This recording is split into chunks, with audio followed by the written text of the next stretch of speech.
Divergent Beats. Inside the Vibe. Isso é fora do normal. Divergent Beats.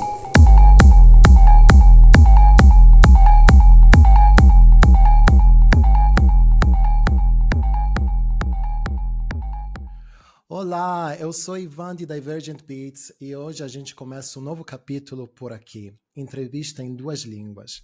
Normalmente falamos inglês, mas hoje a conversa vai ser em português. Junho é o mês do orgulho LGBTQ+, e nada melhor do que celebrar esse momento com uma voz que inspira. O nosso convidado é produtor, cineasta, editor, mas em cima de tudo é um escritor, e ele acabou de lançar um livro impactante chamado 8 Cartas e o Destinatário Ausente. Bem-vindo, Rômulo. Tudo bem? Obrigado, tudo bom? Olá para todos. Estou muito feliz de compartilhar esse momento com você. Que bom, também estou muito feliz pelo convite, pela oportunidade e antes de tudo, de falar sobre o livro, é uma honra estar com você, porque é uma pessoa que eu conheci há pouco tempo através das redes sociais e que eu já admiro bastante, não Obrigado. só por todo o gás que tem, tá sempre criando, mas principalmente pelas resistências, né, que é de Muito. nós, artistas independentes, estar aí e se movimentando independente das circunstâncias, né? Muito obrigado, de verdade, de coração. Que bom. Então, eu quero começar com uma pergunta que Sim. tem no texto da contracapa do teu livro, Uhum. que é o seguinte: o que é amor para você? Então, o amor, eu inclusive escrevi ontem uma frase, tô soltando algumas frases, frases que fazem parte do livro e algumas que eu tô criando, porque assim, o livro, ele é uma história de amor, mas é o amor no sentido mais abrangente. Não é necessariamente sobre o amor de casal, sobre um amor familiar ou sobre um amor de determinados tipos de relacionamentos, sejam relacionamentos héteros, relacionamentos homossexuais, relacionamentos de duas pessoas. E nisso eu estou fazendo algumas frases para atrair todos os tipos de públicos, porque o livro ele traz uma mensagem sobre o amor. E a pessoa que vai até o fim do livro e entende essa mensagem, ela sabe o que eu estou querendo dizer. E ontem eu escrevi uma frase que era algo mais ou menos assim: a paixão é quando a gente nutre uns sentimentos a respeito de uma pessoa que a gente cria, que a gente imagina. E o amor é quando a gente sente de verdade algo por alguém que existe. E o que eu quero dizer com isso? O amor ele está relacionado, para mim, justamente às provas, ao se relacionar, ao experimentar, porque a gente está muito. Isso uma das reflexões que eu trago no livro. A gente foi muito, principalmente nos últimos séculos, criado, educado, principalmente culturalmente, a acreditar no amor romântico, né? E esse amor romântico, ele vai além do amor íntimo da relação de duas pessoas. É o amor romântico de uma mãe com filho, o amor romântico de uma avó com neto.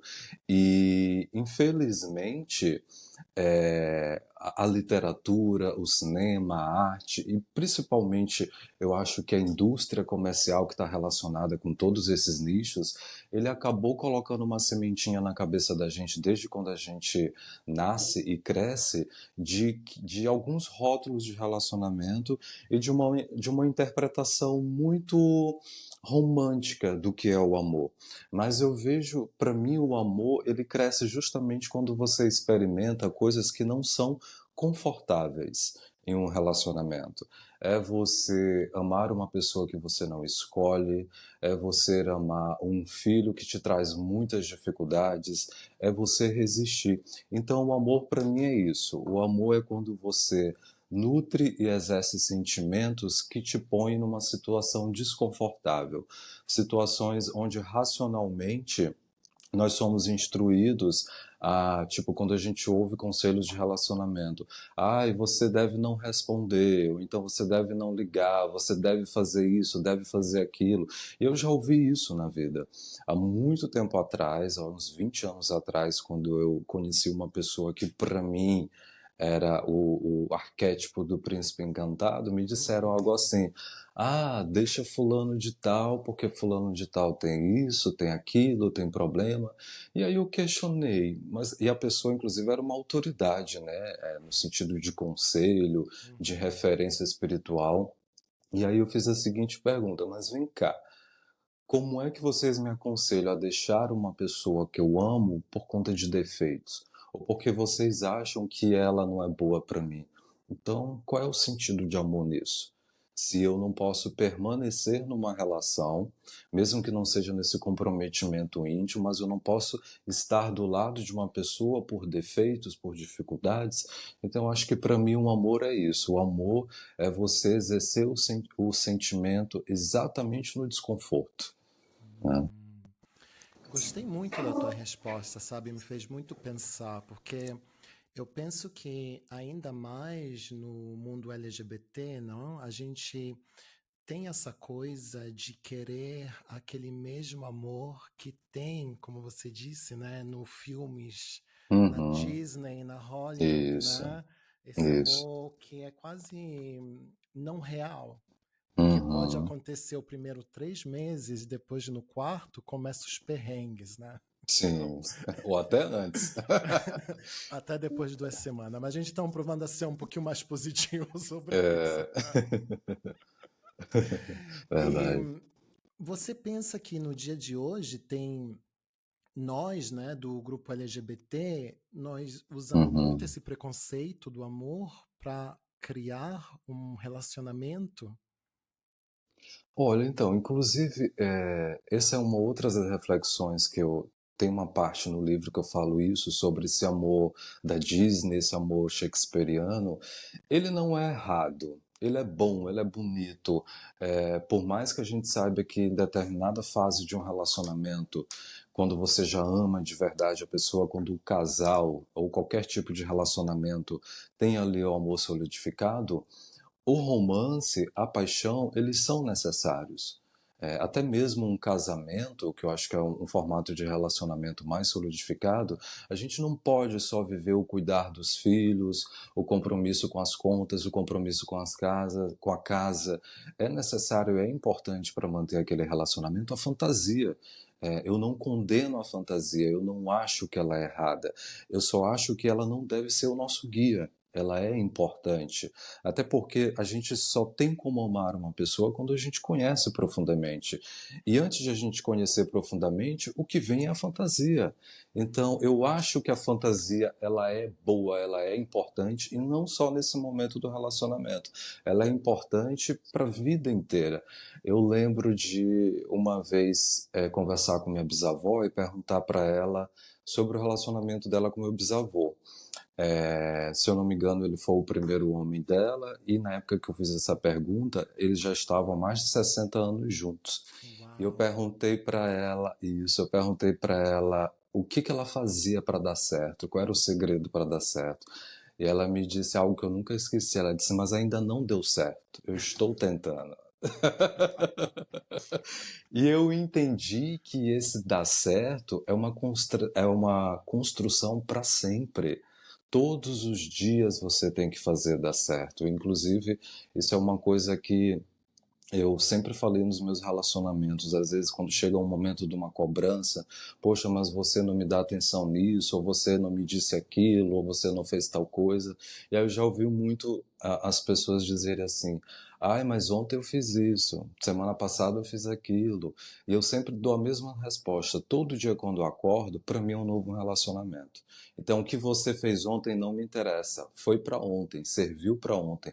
Hoje é uma nova vida, é uma nova relação, e todos os dias você tem que conquistar a pessoa e tem que ser conquistado também. Então, eu não condeno o romance e não condeno essa fantasia. A gente só precisa entender qual é o lugar dela e entender que isso não é o mais importante, não é o que vai de fato fazer com que o amor solidifique e perpetue. Muito pelo contrário, você precisa solidificar o seu relacionamento, pelo menos é o meu ver, para que essa fantasia ela venha de uma maneira mais natural. Né? É uma relação sexual onde vocês estão ali no ápice do tesão, mas surge um humor no meio e tá tudo bem. Coisas que no início de um relacionamento a gente fica se cobrando. Será que foi bom? Será que eu fiz certo? Mas quando a gente está ali com um relacionamento sólido, essa fantasia ela passa a ser mais desapegada dessas cobranças. Então passa a ser muito mais natural você errar. Passa a ser muito mais natural você falhar sem você se cobrar tanto. Ai, será que o meu relacionamento vai acabar por isso? A pessoa vai me ver de uma outra maneira por conta disso. Então é isso que eu penso sobre a questão da fantasia, né, no relacionamento. Uma grande fantasia, né? O É. teu livro, né? Eu li todo. Eu Uhum. te disse as partes que eu queria quase te mandar uma mensagem, por que você está fazendo isso? Mas eu não vou fazer spoiler, né? Aham. Adequado. É a história de um amor, né? Entre dois homens. Uhum. Uma pessoa que se chama Dante, que é a pessoa que escreve as cartas, e Uhum. o Sasha, que recebe essas cartas, e depois de 8 cartas, a gente não sabe o que é que vai acontecer, né? Não vamos fazer spoiler, né? É. Mas é a história de duas pessoas, de duas nacionalidades diferentes, de duas pessoas que vivem o amor em modo diferente. Uhum. Como você decidiu de falar de uma coisa que é tão fechada, né? Porque ah, quando nós falamos de relacionamento, ainda mais, né, entre brasileiros, a gente nunca Uhum. fala do namoro que pode ter entre um brasileiro e aquilo que nós chamamos o gringo, né? É, e No principalmente mundo dois homens, né? dos homens, isso, porque no mundo hétero a gente sabe, tem um bocado de Uhum. mulheres que vêm aqui, ou o contrário, né? Mas Sim. dois homens é uma coisa completamente diferente. De onde veio essa ideia? Então, a inspiração ela veio principalmente de relacionamentos que eu vivi, né? Eu, inclusive, as pessoas costumam perguntar para a gente que é escritor se tem um pouco da gente ali, mas é óbvio que tem um pouco da gente ali. A gente só escreve sobre o que a gente conhece, né? Sobre o que Verdade. a gente experimentou de alguma forma. E eu mesmo passei por muitas situações que estão ali no livro de em relação de cobranças e de questionamentos de outras pessoas a respeito de relacionamentos com pessoas estrangeiras. E são muitos questionamentos que nós, homens, que nos relacionamos com homens e estrangeiros, recebemos, principalmente na condição do personagem, que é semelhante a uma condição minha. Então, tem ali duas pessoas, não só de nacionalidades diferentes, obviamente, consequentemente cultura, mas também de uma questão racial, de cor de pele. Um homem negro com um homem branco, ou ao contrário também, que é isso que você acabou de falar, que a gente geralmente está acostumado a ouvir de relacionamentos héteros, principalmente com a mulher brasileira e o homem estrangeiro. E quando eu falo mulher brasileira, eu trago um foco para a mulher negra, né? Uhum. E a mesma situação que existe de cobranças e de questionamentos em relação à mulher negra com o relacionamento com o homem estrangeiro, nós que somos homens e nos relacionamos com homens, a gente também passa por isso. Só que é uma coisa que eu não vejo ninguém falando. Eu não vejo ninguém tocando no assunto. Muito pelo contrário, o que a gente vê muito por aí é até um estímulo e até uma coisa que é carada com supernatural, é até incentivada do homem brasileiro que se envolve com o homem estrangeiro, que é o que a gente hoje eu não tenho encontrado muitos vídeos nas redes sociais falando sobre isso, mas há um tempo atrás falava muito do Sugar Baby, né, do Ah, Daddy, essas gostei, é coisas. verdade, sim. Isso, e é uma coisa que é muito mostrada com humor. o homem brasileiro que se relaciona com o estrangeiro e que está ali por uma questão de interesse e que muitas das vezes é mostrado que está tudo bem para os dois. Está tudo bem para o brasileiro e está tudo bem para o estrangeiro, que para ele é muito mais fácil e confortável que ele compre, e ele sabe disso, alguns sabem disso, então está tudo bem. Só que é pouco se falado sobre outras questões que nem sempre é levada com humor, é vivida com amor, dessas relações e principalmente da posição do brasileiro, do que ele sofre por isso. Porque não é todo homem brasileiro que não estudou, que não tem um trabalho, que não tem uma condição financeira e que esteja atrás de um relacionamento de verdade. E existe muito o inverso, o que muitas pessoas às vezes não veem. Nem todo estrangeiro é rico, nem todo estrangeiro é sucedido e nem todo estrangeiro é caminho para a prosperidade. Ocorre o contrário. Tem muito homem brasileiro, assim como também tem muita mulher brasileira, que são bem-sucedidos, que estudaram, querem um relacionamento de verdade e nem sempre estão necessariamente buscando o estrangeiro.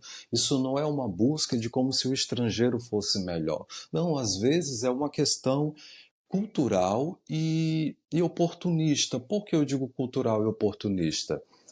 Por exemplo, eu na minha família, metade da minha família é estrangeira.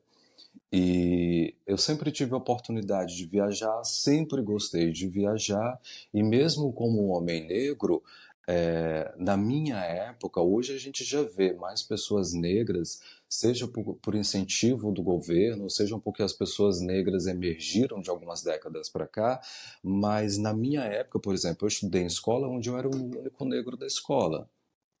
E, e daí eu já fui cobrado, por exemplo, na minha juventude, de porque você só se relaciona com homens brancos, ou então porque você só namora estrangeiro. E, gente, foi a minha realidade. Na minha escola não tinha pessoas negras. Eu não cresci com pessoas negras. E é super natural, quando você está ali dentro daquele convívio, que você se relacione com pessoas que já fazem parte do seu convívio. Então, assim, não é que a gente busca o homem estrangeiro. Para algumas pessoas não é busca, é a oportunidade que tem. É porque teve a oportunidade de viajar, é porque teve a oportunidade de se relacionar e às vezes não tem a oportunidade de se relacionar com pessoas ali de dentro daquela comunidade. Até porque também há um certo tipo de resistência, às vezes, dentro da própria comunidade negra. Se você, por exemplo, é uma pessoa na minha condição como um homem de cor parda. Então, assim, tem a classificação do retinto, do pardo. Então, às vezes, existe até uma resistência quando você tenta se aproximar ali. Então, eu quis trazer todas essas reflexões, porque, assim, já existem muitas literaturas, muitos produtos audiovisuais, muitas reflexões, muitas discussões sobre o negro retinto, sobre essas situações que são até de um certo modo clichês e repetitivas nos produtos audiovisuais e nas literaturas, mas existe nicho dentro do nicho, dentro do nicho, dentro do nicho de outras pessoas que passam por essas situações. Então, assim, a gente já vê até mesmo nos contos de fadas muito essa coisa. A mulher negra, a mulher pobre, a mulher nordestina, a mulher brasileira. Talvez para o homem não tanto, mas, por exemplo, eu estava até conversando com você outro dia, a gente vê hoje em dia nos produtos audiovisuais muito o papel, por exemplo, nas novelas brasileiras tem sempre o homossexual que é afeminado numa posição e o heterossexual que está se descobrindo e que já é bruto. É sempre esse mesmo casal que é mostrado. Ou então, quando a gente olha para as séries, principalmente da Netflix, a gente sempre olha o casal de gays brancos que são muito bem-sucedidos. Então, eu me inspirei um pouco nesse livro de coisas que eu vivi. Eu poderia não falar? Eu poderia, mas eu pensei, eu quero escrever coisas que atinjam pessoas que estão buscando ler sobre isso. Então, assim, eu trouxe questões ali no livro que talvez podem ser polêmicas, talvez algumas pessoas podem não concordarem, mas eu escrevi para elas também, obviamente, mas eu escrevi principalmente para pessoas que estão no meu lugar, que vivem aquilo ali.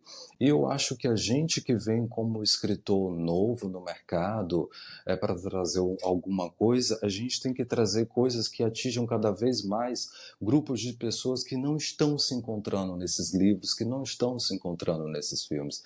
Então, por isso foi essa minha ideia de trazer isso para esse livro.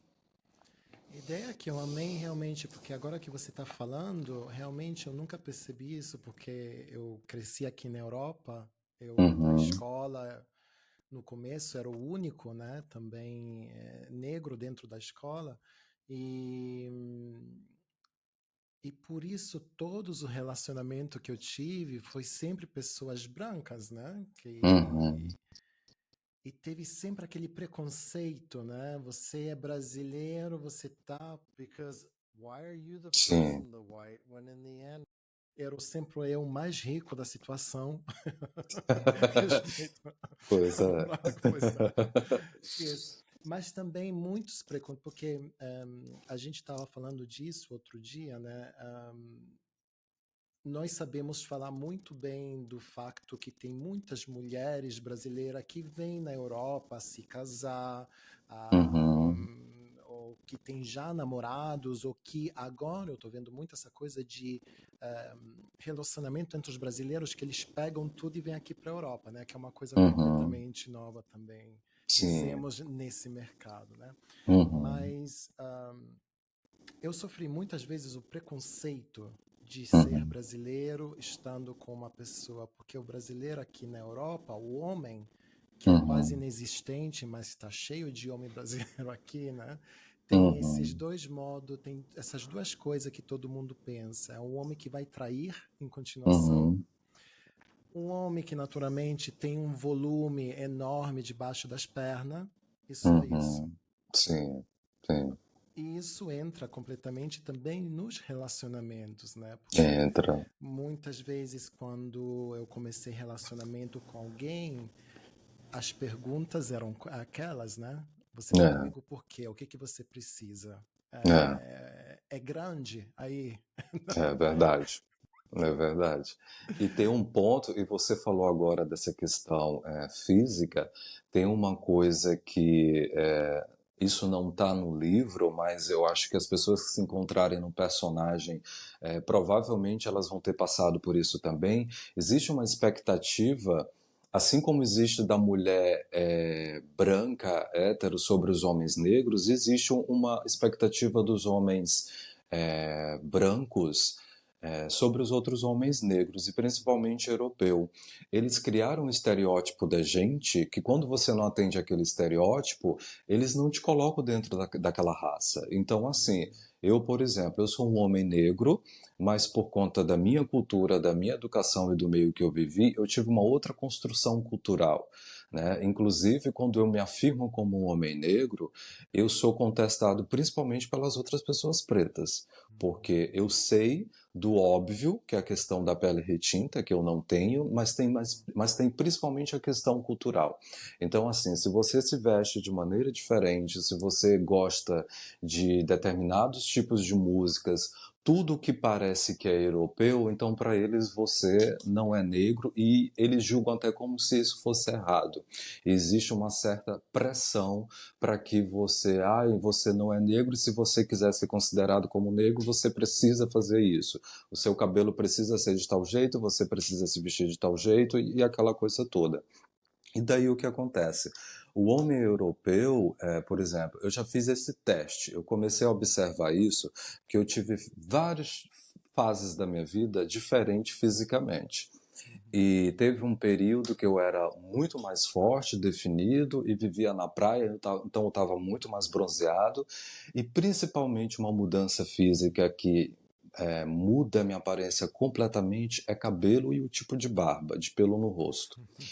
E daí eu percebia que, por exemplo, quando eu usava muito rede social, o aplicativo de namoro, o interesse no Rômulo de cabeça raspada, que usava cavanhaque ou barba cheia e usava camiseta e se bronzeava, era completamente diferente do interesse que hoje as pessoas têm em mim. Então, assim, tem muita gente que às vezes me questiona, por que você está solteiro? Ou então, por que que você não está se relacionando com alguém assim, com alguém assado, e principalmente quando essa pergunta é estendida para determinados tipos e grupos de pessoas, por exemplo, na Europa, tem gente que acha que eu, quando estou na Europa eu faço sucesso. Eu não faço sucesso, porque às vezes para eles eu me passo até como europeu. Agora se eu raspar minha cabeça, se eu usar regata, se eu falar de tal jeito, se eu escutar determinado tipo de música, aí é mais atraente. Uma vez eu lembro que eu estava conversando há muito tempo atrás com um alemão, e aí, eu não sei em qual determinado momento eu me identifiquei como pessoa negra. Ele disse: Não, mas você não é negro. Aí foi até engraçado. Ele disse: Negros são os meus amigos do Congo, que as pessoas do Congo são bem retintas. Então, tem isso também. Se você não está dentro daquela personalidade que geralmente é vendida do homem preto brasileiro, do homem preto que nasce na comunidade, que se veste de tal forma, que se comporta de tal forma, você não é interessante para eles. Não digo para todos os europeus, mas para muitos homens europeus você não é interessante. Eles estão buscando exatamente aquele estereótipo. E para eles nem interessa se você gosta ou se não gosta deles. Eu vejo muito isso. Eu vejo que muitos eles não estão interessados num sentimento verdadeiro. Eles estão interessados naquele estereótipo que você atenda sexualmente daquela forma que eles esperam que você ofereça para eles e que você se comporte ao lado deles exatamente como aquele troféu, sabe? Aquele brasileiro que se veste de determinada maneira, que tem determinada aparência. E tem uma outra coisa que também é muito interessante. Eles não querem que você seja independente. Eles até preferem que você seja dependente deles. Sabe, essa coisa, eu me formei, eu estudei, eu tenho minha própria empresa. Eles preferem que você não tenha. Isso eu vejo não são todos, como eu digo, não são todos que estão buscando isso e que querem isso, mas a grande maioria, infelizmente, ela foi muito alimentada com esse estereótipo e eles ainda buscam esse estereótipo, né, de homem gay brasileiro, principalmente se ele for da raça negra, né? Eu concordo completamente com você, porque também eu vejo muito essa coisa, né? Ainda mais nesses últimos anos, onde o Brasil aqui na Europa, né, tá ficando Uhum, quase uma moda, né? Eh, Se você vai nas lojas, tem só camiseta, Rio de Janeiro, Brasil, I Love Brasil, tem tudo isso, e ainda mais com, eu penso, com as redes sociais, o facto do carnaval, que está ficando uma uhum, coisa imensa no dia de hoje, né? uhum, Tem sempre aquele estereótipo, aquela ideia de um brasileiro que não dizemos, pode ser o 15% do brasileiro é assim, depois tem todo uhum, outros que são completamente diferentes, né? é. No, no teu livro, hum, tem esse relacionamento entre o Dante e Sasha, né? Que Uhum, começa em modo quase como um filme, né?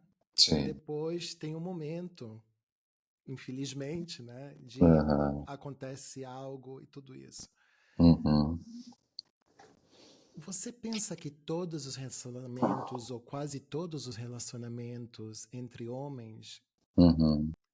comece nesse modo sonhante, quase que precisamos desse amor? Da fantasia, né? Sim. Eu acho que sim, principalmente dos relacionamentos com pessoas de pelo menos até 40 anos, né? Ou até mais. Porque o que acontece? O relacionamento homossexual, hoje em 2025, ele tem um pouco mais de liberdade de existir, mais do que tinha 10 anos atrás, há 20 e principalmente há 40 anos atrás. Se a gente for pensar que, por exemplo, há 40 anos atrás, ou até menos que isso, há 30 anos atrás, a gente estava vivendo o maior ápice de preconceito em relação aos homossexuais, que foi justamente naquele período do estouro do HIV. Então, essa coisa do relacionamento um pouco mais aceito pela sociedade do homossexual é uma coisa muito recente. Então, é super natural que o homem gay, hoje em dia, ele ainda esteja buscando esse tipo de relacionamento, porque ele se relacionar com outro homem e ele poder mostrar isso à sociedade ainda é uma coisa muito recente. Diferente dos relacionamentos héteros, né? Que os héteros estão aí, para eles é o normal, né? É o normal para a sociedade como um geral, então eles já entendem um pouco do que é o caminho de um relacionamento heterossexual. Mas quando se trata do homossexual, é tudo muito recente, né? Então é super natural que, justamente por ser uma coisa recente, que os homens queiram viver, principalmente os homens com mais de 30 anos, o que eles não foram capazes de viver há um tempo atrás.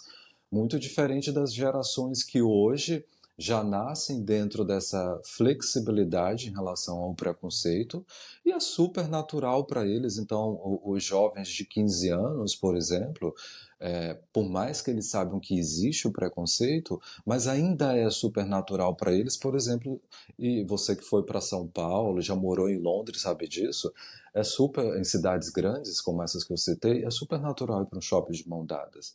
Eles não veem que isso é um absurdo porque eles já nasceram dentro de um momento que isso não é tão absurdo. Mas, infelizmente, para os homens, principalmente mais de 30 anos, é tudo novo. Então, tudo que é novo para a gente, é natural que a gente queira viver da maneira como a gente aprendeu, principalmente, né? Então, o que para a gente é um relacionamento bonito, um relacionamento interessante, esse relacionamento que começa de uma maneira romântica, né? Que você vive toda essa fantasia que foi vendida para a gente através da literatura, através do audiovisual, o que é muito diferente para as pessoas na média de 20 anos, da casa de 20 anos ou menos, porque eles já nascem até um pouco libertos disso, né? Então eles já nascem e crescem, né? Entendendo que nem sempre é preciso namorar, nem sempre é preciso ficar junto, nem sempre é preciso namorar só a dois. Então eu acho que essa fantasia do relacionamento homossexual, isso é muito mais forte ainda, principalmente para pessoas que vêm de outras gerações. Porque é tipo assim, agora que está tudo flexibilizado, nesse sentido de preconceito, então eu vou viver o que eu não fui capaz de viver quando eu tinha 20 anos. Então é super natural que a gente olhe para pessoas acima de 30 anos e veja que eles estão vivendo hoje o que eles não foram capazes de viver, né? Eu tenho uma pergunta, né, no teu modo de escrever. Como eu disse, Uhum, já compartilhei com você, eu achei muito fácil para mim ler. Não que eu não sabia ler, mas para uhum, mim são os primeiros livros que eu estou realmente lendo em português. E uhum. posso dizer que o teu, depois do. Eu li esse livro que se chama, já não me lembro mais, É, de Stênio Gardel, é, sempre de um relacionamento entre dois homens, uma história muito pesada. A palavra que resta, ah, uhum, eu tive que reler muitas vezes, né? O teu uhum, livro foi muito, para mim, muito fácil. Pode ser porque eu entrei na cabeça de Dante, também depois de uhum, Sasha, de outros personagens também. uhum, Como foi para você esse percurso de criação? uhum. Foi fácil poder colocar os sentimentos, falar assim, em modo aberto? Ou foi difícil? Então, esse livro, como eu disse, ele de uma certa forma, os personagens eles são um pouco inspirados em coisas que eu vivi. Uhum, E principalmente de um relacionamento que terminou muito recente, próximo da escrita do livro. E assim, não foi difícil nesse sentido de eu estar escrevendo e reviver sentimentos. Isso não foi difícil. Até porque o meu último relacionamento, apesar dele ter reverberado por muitos meses ainda dentro de mim, mas ele não reverberou de uma maneira negativa, como se aquilo tivesse me faltando. Me reverberou muito mais no sentido de reflexão sobre aquilo que eu estava vivendo, porque foi um relacionamento que foi exatamente esse conto de fadas que eu sempre desejei na vida, mas que ainda bem eu tive a coragem de não querer esse conto de fadas, né? Que é essa reflexão que eu trago no livro, porque os contos de fadas são bons, a gente pode desejar, mas o que os filmes da Disney não mostram é quanto custa esse conto de fadas, né? E quando eu tive esse relacionamento, foi no momento onde finalmente eu tinha me encontrado comigo mesmo. Tinha acabado de me apaixonar por mim, tinha acabado de me descobrir não como uma pessoa que se relaciona com homens, mas principalmente como Rômulo, no geral, como um todo, sobre o que eu ia fazer a partir dali com minha vida profissional, sobre quais eram as minhas ideias, qual era a minha convicção política, enfim, sobre várias coisas. Então, assim, ali, quando eu estava me abrindo para aquele conto de fadas, era ao mesmo tempo quando eu estava desfrutando a minha própria companhia. Tanto que foi um relacionamento que, quando a gente estava junto, era maravilhoso, era incrível, mas eu precisava demais estar sozinho também, porque eu estava me curtindo muito sozinho também. E eu acho que a gente só pode estar inteiro com os outros quando a gente primeiro está inteiro com nós mesmos, né? Ninguém tem que vir para preencher a gente. Então, não foi difícil escrever esse livro, que estava um pouco inspirado ali em histórias que eu passei, não somente nesse último relacionamento, mas por incrível que pareça, o que foi mais difícil no começo para escrever esse livro é que, assim, é o meu primeiro livro, mas eu já estou com outros livros em andamento, inclusive tem um que eu já estou escrevendo ele há 3 anos, porque é um livro muito complexo, requer pesquisa até de médicos, psiquiatras, porque traz algumas questões, né, desse contexto, mas eu sempre escrevi crônicas, sempre escrevi, eu trabalhei durante mais de 10 anos com moda, então eu escrevi artigos econômicos desse setor de moda, sempre escrevi em vários formatos, poesias, crônicas, enfim, mas principalmente nesses últimos 3 anos, eu comecei a escrever esse livro, o 8 Cartas, há um ano atrás, eu estava muito penetrado em coisas muito obscuras. Então, assim, eu estava lendo muito sobre assassinato, sobre serial killer, sobre psicopatia, sobre até canibalismo. Então, assim, quando veio a ideia, eu estava instruindo um aluno de literatura e ele estava muito fascinado por essas coisas que eu estava escrevendo, muito pesadas. Ele estava se vendo muito naquilo ali, estava trazendo. E não só ele, muitas pessoas. E, e eu estava muito envolvido com aquilo ali, porque eu estava achando o máximo que, tipo assim, tem um texto específico que, inclusive, esse texto é o prólogo do próximo livro que eu incluí no 8 Cartas lá no final, que até tá lá como o meu próximo lançamento. E somente esse texto, que para mim tem muita coisa, mas para a pessoa que não conhece a história é, não tem muito, eu comecei a dar esse texto para as pessoas lerem e elas começaram a dizer assim: nossa, isso daqui mexeu demais comigo.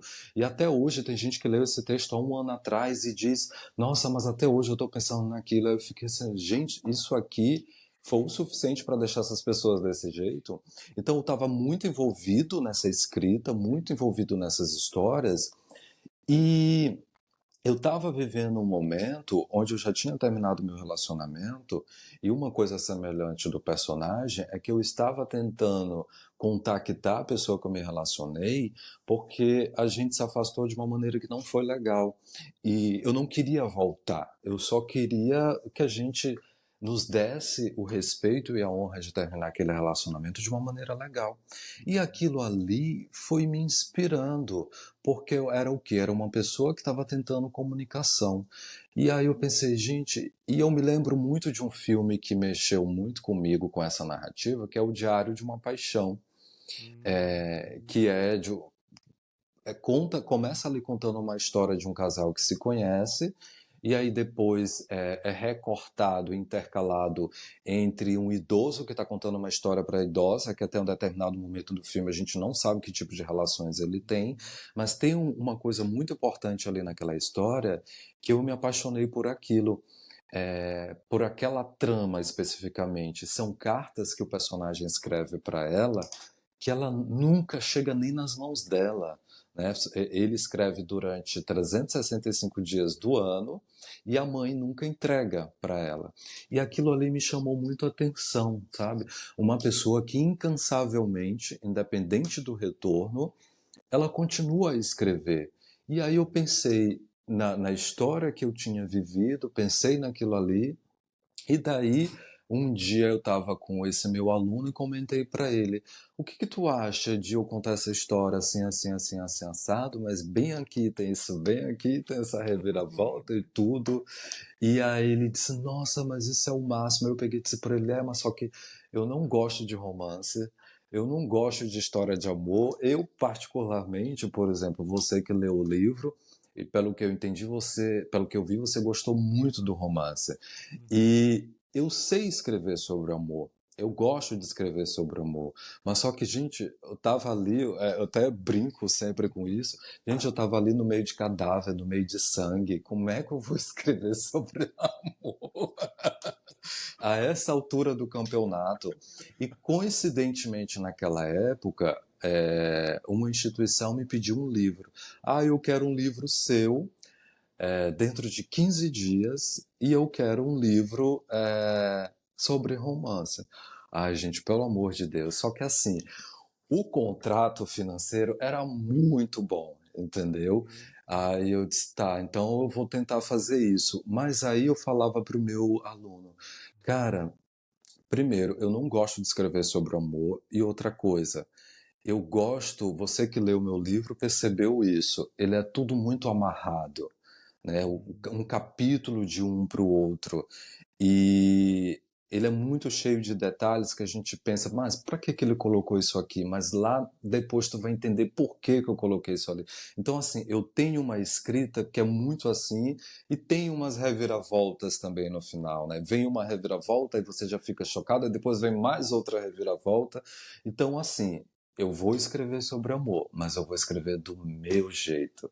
Então, assim, eu acho que a dificuldade, entre aspas, que eu tive nesse livro foi eu me desafiar a escrever sobre amor no momento que eu não queria escrever sobre o amor e que eu não queria trair o livro que eu já estava escrevendo, porque eu estava muito inebriado naquilo.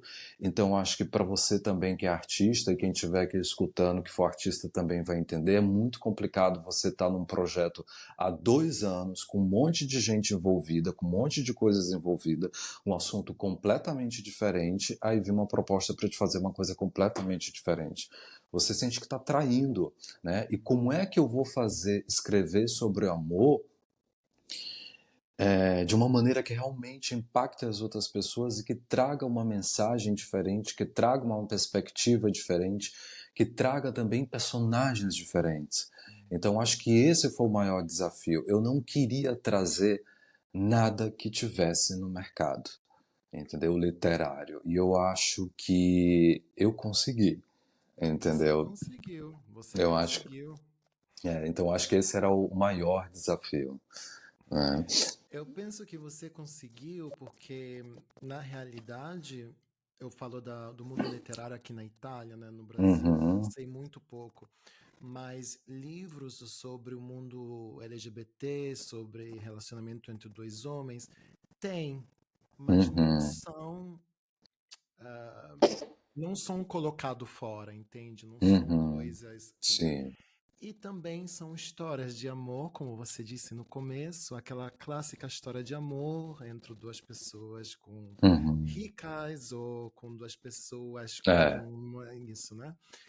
E só tem realmente 2 ou 3 livros aonde é um relacionamento diferente, onde você diz, ok, o que está acontecendo, né? E Uhum. no caso do teu livro, é finalmente um relacionamento diferente.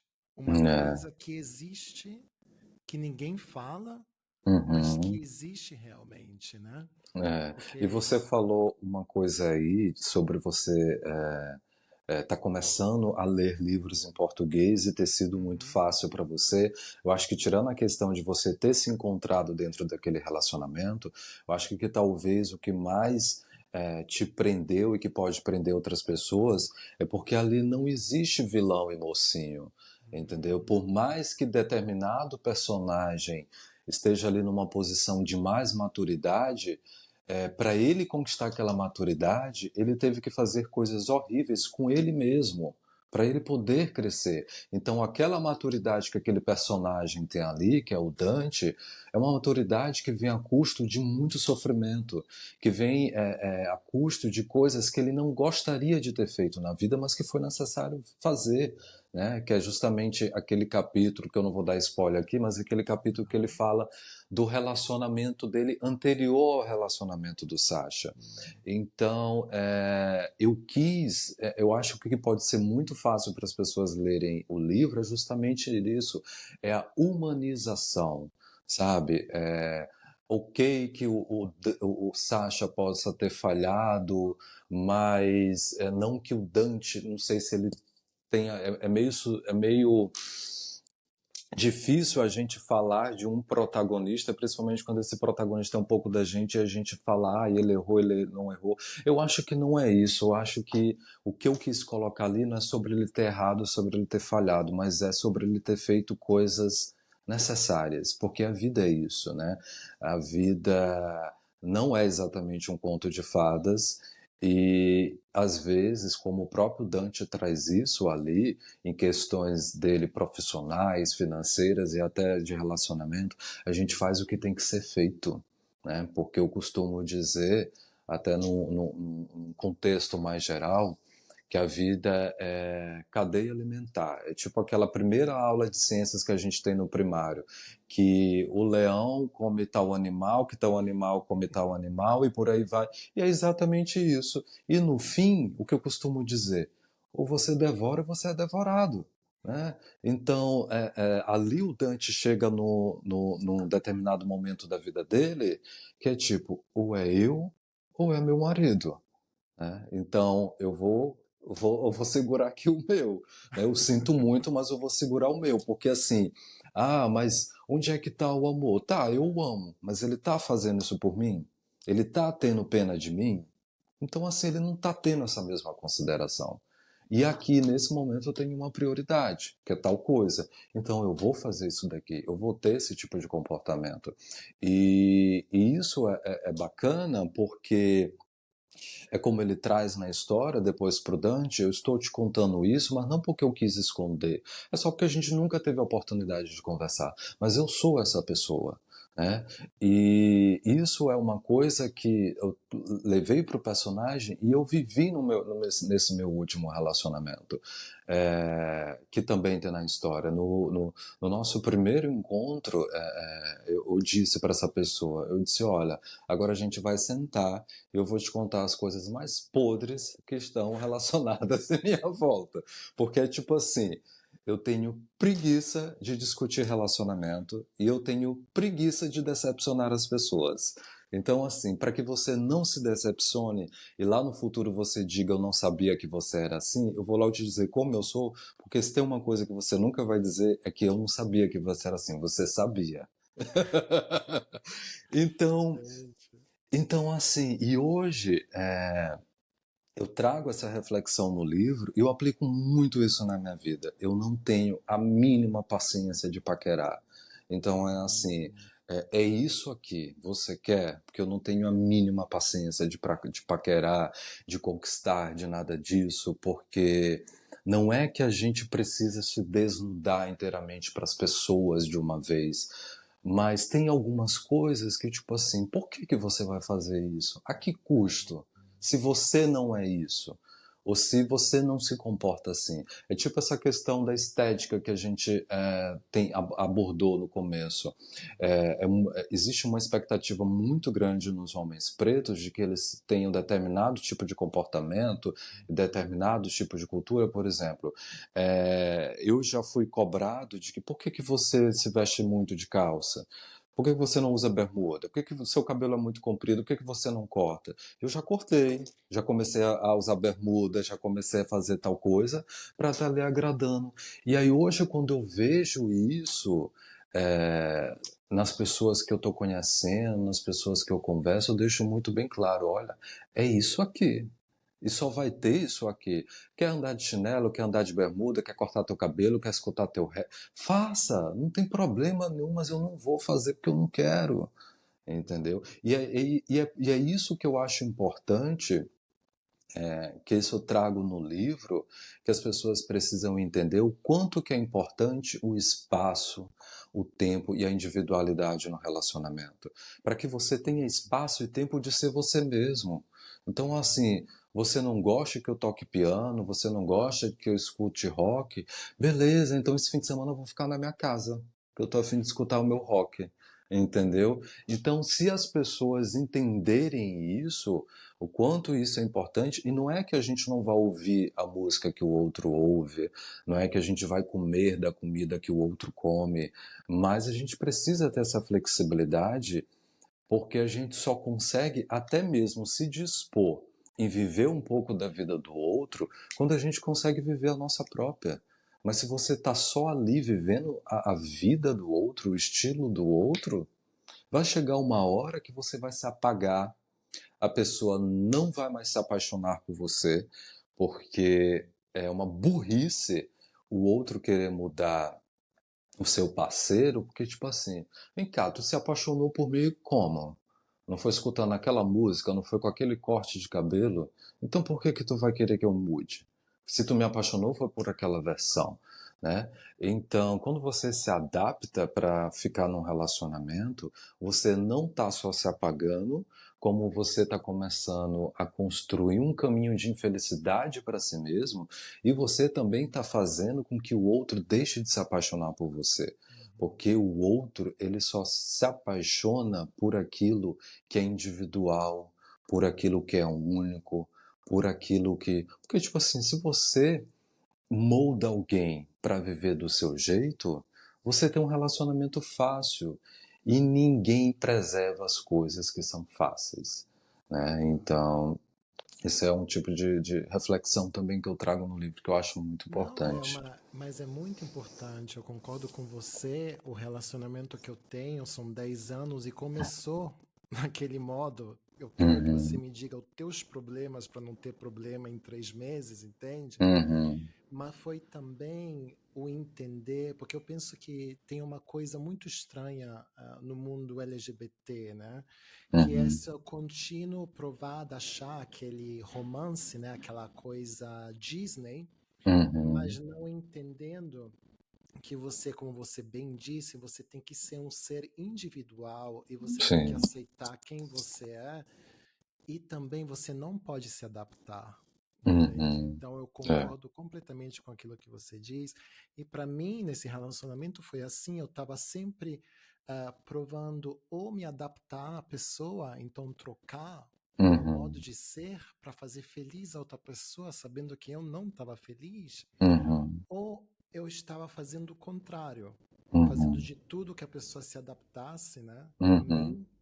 Mas uhum. nesse caso, foi o momento onde eu entendi que a importância de ter espaço, a Sim. importância da comunicação, porque eu penso que em muito relacionamento entre homens a comunicação é pesada ou não existe, Uhum, e também o facto de dizer se nós estamos criando algo juntos, a gente estamos criando, então a gente estamos uhum, criando. Não É, podemos ir um de uma parte e um do outro, né? sim, Senão, sim, que tipo de relacionamento pode ser esse? é verdade. Então, aonde as pessoas podem achar o teu livro? Aonde as pessoas se podem conectar com você? Esse é o teu momento, como foi todo o teu momento esse episódio, né? Aham. Mas fala, diz para as pessoas onde eles te podem achar. E o Ah, teu livro tá, também. tá ótimo. Então, o meu livro ele está no momento disponível na Amazon, então digital por enquanto. Então toda pessoa que quiser comprar ele de forma unitária pode comprar. Ou então quem for já associado, né, do KPD, do Kindle, tem ali já o livro disponível também pode fazer a leitura. O título do livro é Oito Cartas, Destinatário Ausente.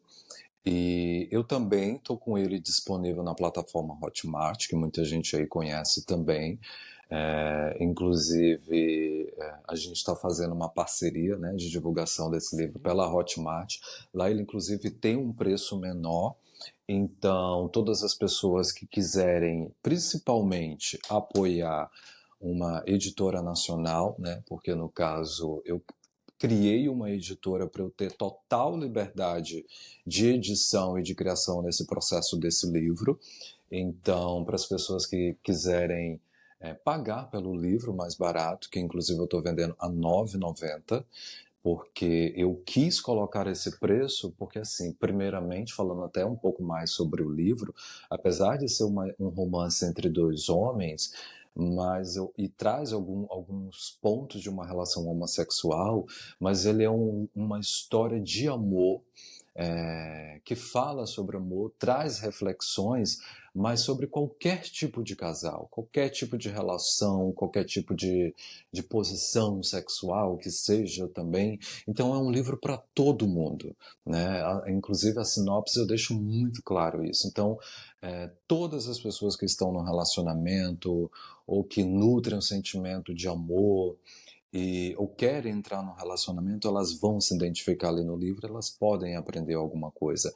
Então eu coloquei esse preço de R$ 9,90 na Hotmart para que todas as pessoas possam ter acesso ao livro. E essa é a maior ambição como escritor e principalmente com esse livro. Como eu disse, eu estou trabalhando em um outro projeto já há 3 anos.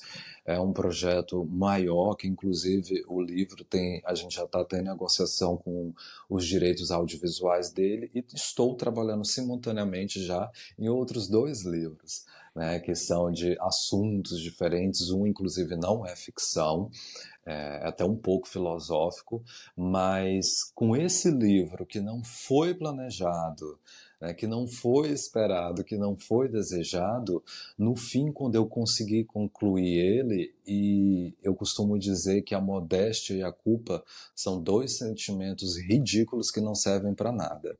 E eu não tenho modéstia em falar que esse livro realmente ele está muito bom, sabe? Ele traz uma reflexão muito legal, ele é escrito de uma maneira muito interessante. Quem não conhece a narrativa epistolar quando um livro ele é escrito através de correspondências. Essas correspondências podem ser não apenas cartas, mas também podem ser mensagens de textos, e-mails, e tem alguns livros hoje, no momento, que tem essa mescla de uma narrativa em primeira pessoa, terceira pessoa, e um pouco dessa narrativa epistolar de troca de mensagens. Mas o Oito Cartas, ele é inteiro através de cartas. E você, melhor do que ninguém que leu, pode falar que as pessoas podem achar estranho, mas vem cá, mas toda a história é contada através de cartas. Você fica sabendo do início, do meio e fim através dessas cartas, mas não de uma maneira que as cartas sejam, por exemplo, cada carta seja só sobre o momento presente. Cada carta ela traz passado, presente e futuro, né, sobre aquele relacionamento, sobre aquela história. Então é um livro que eu quero que realmente todas as pessoas possam ter acesso a ele. Então por isso esse valor de R$ 9,90, e quem comprar, adquirir através desse link, né, que o Ivan vai compartilhar na Hotmart, e ainda vai ter de presente um conto, né, que vai ser derivado também dessa história, que eu vou mandar por e-mail para todas as pessoas que adquirirem. No mais, na minha rede social, que não é necessariamente uma rede social pessoal, que eu não gosto muito, estou ali obrigado, e eu espero sair em breve, mas infelizmente ela foi necessária ser criada por conta de alguns clientes específicos. Calme Rômulo, em inglês, tudo junto no Instagram, quem quiser conhecer até outros trabalhos. Eu tenho um site que ele tem ali não só meus trabalhos de literatura, contos, textos que eu já escrevi para revistas diversos, mas também meu trabalho com audiovisual, meu trabalho com moda, que é thepillsociety.com, pílula, né, em inglês. E eu tenho um TikTok que eu fico ali só brincando, que é meu pessoal, e tem um monte de coisa aleatória. E esse não é interessante indicar, mas quem quiser seguir, eu criei um TikTok, um perfil de TikTok, que é Livro 8 Cartas, que é completamente dedicado para o livro, e nele eu estou soltando muitos trechos, muitas reflexões, muitas informações sobre o livro. Então podem seguir nessas duas redes sociais, se quiserem, se acharem interessante, e entrar no meu site também. E aí o link, quem quiser procurar na Amazon é 8 Cartas Destinatário Ausente, e aqui o link no vídeo, com o Ivan, que ele vai ajudar a divulgar, para adquirir ele pela Hotmart. E é isso. Muito obrigado por compartilhar. Eu vou deixar todos os links na descrição aqui desse vídeo e também no Divergent Beats. Vamos escrever esse artigo, né, sobre a sua obsessão e sobre com esse certeza. livro. Muito obrigado, Rômulo, por esse momento. Obrigado você. De verdade. Muito obrigado Eu você. amei falar com você. E também a primeira entrevista para This Magazine Now em português, então Ai, isso ótimo. está no nosso coração. Ai, que bom. Eu também fico muito feliz. E aí eu quero até contar aqui uma coisa que foi interessante. Quando comecei a pegar o livro e enviar para algumas pessoas que eu queria que lessem, tanto pessoas da área de comunicação, jornalistas, pessoas de opiniões, enfim, você, né, que também é um comunicador, foi muito interessante porque no dia que eu enviei o livro especificamente para você, eu tinha acabado de ver uns stories seus que eu acho que você estava aqui no Brasil, eu nem sabia que você tinha retornado. E aí você postou que tinha comprado naquela tarde vários livros nacionais em Olha que coisa, português. 8 livros. Foi. E eram livros assim de autores muito famosos, né, que estão muito aclamados, estão aí na lista. E aí eu peguei e fiquei assim só comigo mesmo. Ai, ele não vai ler o meu livro tão cedo, ao tanto de livro que ele comprou. E livro de pessoas muito interessantes, livro muito interessantes. E quando você me ligou e falou que tinha lido o livro, foi uma surpresa muito boa, porque primeiro que eu não esperava que você fosse ler tão rápido, e uma coisa que é muito boa para nós escritores é quando alguém diz assim, eu comecei a ler teu livro e fui até o fim, não parei. Isso é muito gratificante.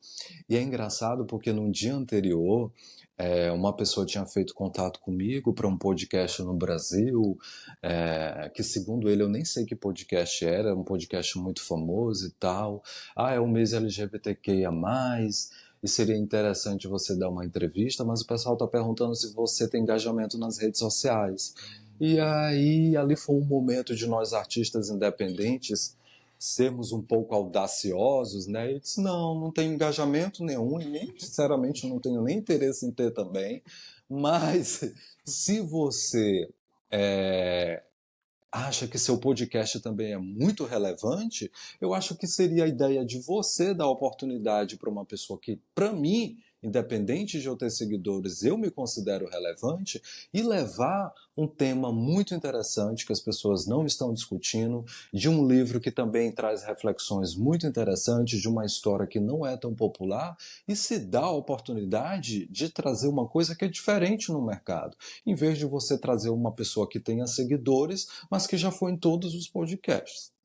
Enfim, a pessoa sumiu, não disse mais nada, acho que achou uma afronta a minha resposta. E no dia seguinte a gente falou sobre essa oportunidade do podcast.